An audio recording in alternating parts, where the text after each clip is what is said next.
बेटा वो तो अपने दुश्मन का भी भला चाहती थी, अल्लाह ताला उनकी मग़फ़िरत करे। लेकिन किस कदर उनकी रूह तड़पी होगी जब उनकी बेटी की बारात दरवाजे से वापस चली गई। वहां पे भी उनको सुकून ना मिला। मैं तो पहले ही जानती थी कि कुलसुम बानो बहुत बदबख्त औरत है। अगर मैं उससे आकर कहती तो आप ही कहती कि कैसी नंदे अपनी भाभी से जलती है। आखिर ज़ैन मेरा भतीजा है, सगा खून है, मगर तरबियत तो उसकी माँ ने की है ना। जब कहती है उठो तो उठता है, जब कहती है बैठो तो बैठता है। चाहता तो मेरी नाजिश को था, मगर कुलसुम की ख्वाहिश पर अपनी ख्वाहिश को दबा लिया।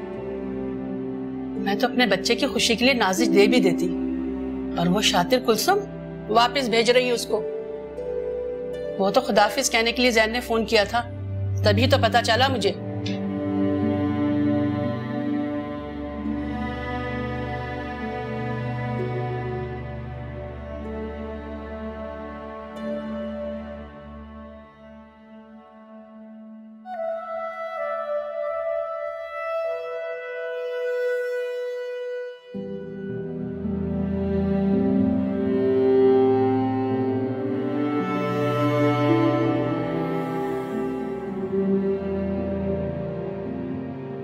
तो तुम नहीं रुकोगे, ठीक है?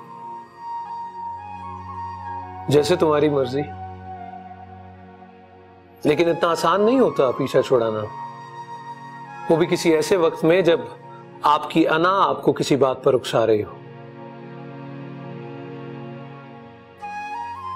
आप ईगो और सेल्फ रिस्पेक्ट में फर्क नहीं जानते शायद। मैं इस नफ्स परस्ती को इंग्लिश में कोई रंगीन सा लेबल चिपकाकर तुम्हें गलतफहमी में मुब्तला नहीं करना चाहता। और ज़ैन, तुम्हें पता है तुम्हारा प्रॉब्लम क्या है?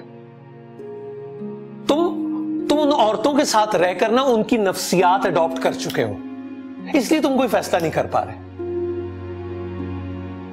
मेरे ख्याल में तुम्हें चले जाना चाहिए।